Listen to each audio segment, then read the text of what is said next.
Ladies and gentlemen, welcome aboard Bastounella Bay flight. We're heading to Marseille-en-Plage, France.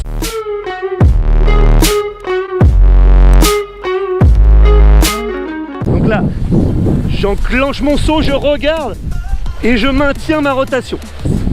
Je monte dans la rafale, j'enclenche, je tourne et je relance pour terminer. J'enclenche, je tourne au niveau du regard, je relance et là c'était beaucoup mieux. Et oui, salut les glissous, Sébastien Labbé, vous êtes bien sur la chaîne LAB, sur la chaîne Lab TV. Alors vous voyez là, typiquement c'est ce qui s'appelle forcer une priorité, donc là on le voit très clairement. Je vous rappelle que la priorité c'est quand j'ai la main droite devant, je suis prioritaire, donc là il m'a très clairement forcé la priorité. Bref, on n'est pas là pour parler de ça, mais les glissous, je vous invite, si vous ne connaissez pas les priorités, à re-regarder la vidéo qui est sur la chaîne YouTube Lab TV, la chaîne du kitesurf, du kitesmurf, où vous trouverez les priorités, et ça ferait pas de mal à certains. Voilà, on est aujourd'hui ensemble pour parler des rotations, et on va voir ensemble le secret de toute rotation. Et oui, parce que faire des rotations en kitesurf, c'est facile à partir du moment où on applique un principe qui est valable pour tous les sports. J'ai bien dit tous les sports, mes glissous. Il s'agit, attention, le voici, le voilà, le secret. Il s'agit de la rotation de la tête. En gros, pour faire des rotations, que ça soit en gym, que ça soit en snowboard, que ça soit en skate, quoi que ce soit, c'est la tête, c'est le regard qui va être le garant d'une bonne rotation. Ah putain. Ah ouais. Ah j'aurais jamais pensé hein. Ah j'apprends quelque chose là. Donc là typiquement par exemple, si je veux tourner en front, c'est-à-dire que je veux tourner vers l'intérieur, je vais rentrer ma tête vers l'intérieur et regarder derrière moi pour pouvoir faire une rotation front. Donc on est parti, on va faire une rotation front. Je prends un peu de vitesse, il faut quand même que je monte un tout petit peu. Alors bon, je suis légèrement sous-toilé.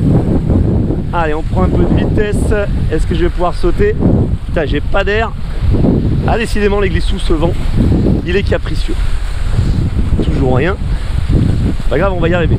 Ne nous énervons pas, restons calmes. Et ben voilà, une rotation telle que je venais d'en parler juste en dessous. Elle nous a fait la démonstration, on a bien tourné la tête, on a vu son regard se tourner vers nous. On va essayer de faire pareil si on arrive à choper un peu d'air. Allez, peut-être là vers les oiseaux. Non, toujours pas. Ah, décidément, du coup je fais la course. Allez, ben on repart dans l'autre sens, on va chercher un peu de vent. Donc oui, la rotation, elle est liée, mais vraiment de manière très très importante à la rotation que vous allez engendrer avec votre regard. Si par exemple je veux tourner par la gauche et que je regarde vers la gauche mais que je bloque mon regard, ma rotation elle va être bloquée, elle va s'arrêter. Donc par exemple je peux me retrouver avec une rotation qui ne se terminera pas. Je peux me retrouver dos au sens de rotation, enfin au sens de marche, et donc prendre une gamelle sur le dos.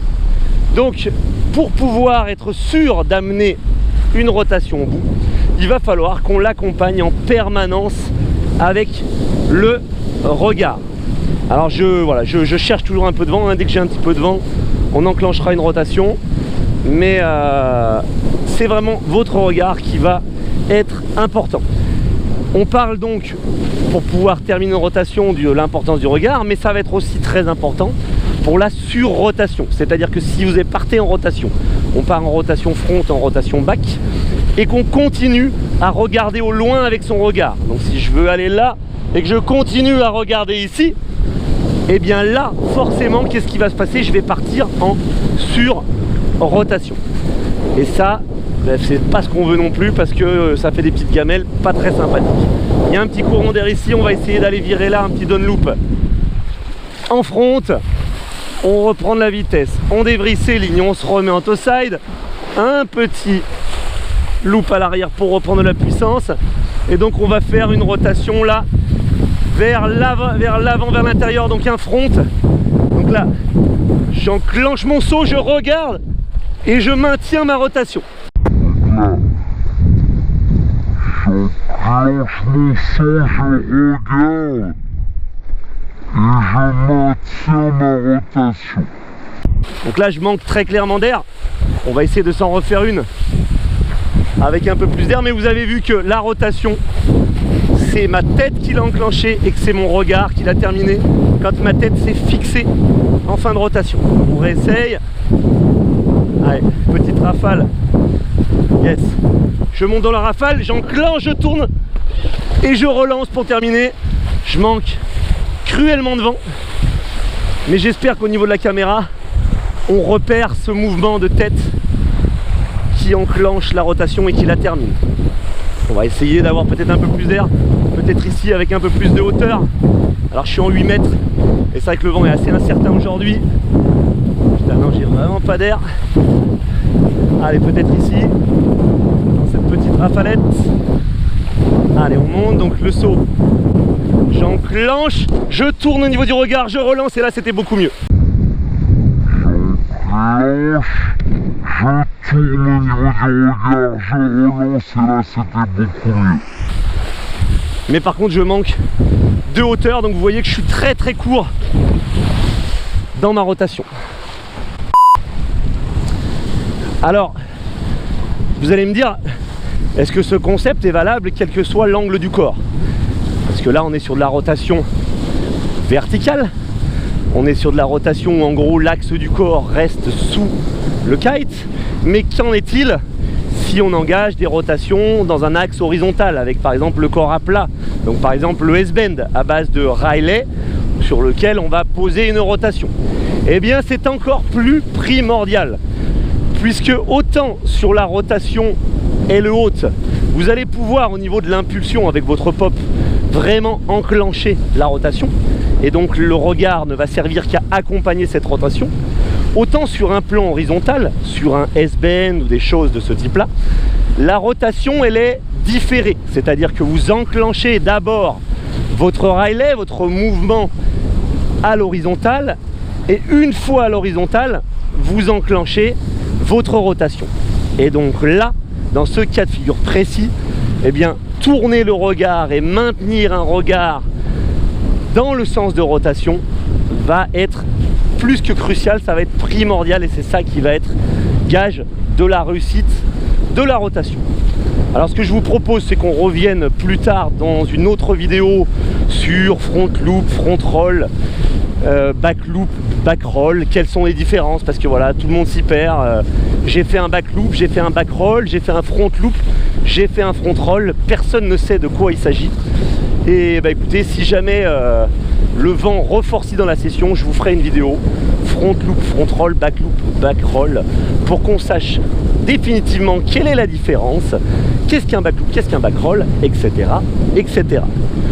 Moi sur ce, qu'est-ce que j'ai à vous dire? Eh bien j'ai à vous dire que je vous encourage à tester les rotations maintenant qu'on vient de parler de ce mouvement de tête. Vous ne risquez pas grand chose, surtout si vous travaillez ça dans les conditions dans lesquelles je suis actuellement. C'est-à-dire qu'on va chercher à se sous-toiler, on ne va pas engager ces premières rotations trop toilées, puisque bien entendu, vous imaginez bien que tourner la tête c'est une chose, mais qu'il peut y avoir des erreurs en barre et qu'il peut y avoir des chutes dues à des kite loops inopinés.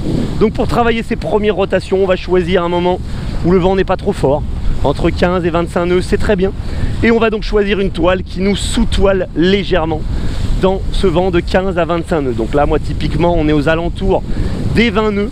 Je suis en 8 pour un bon 86 kg actuellement.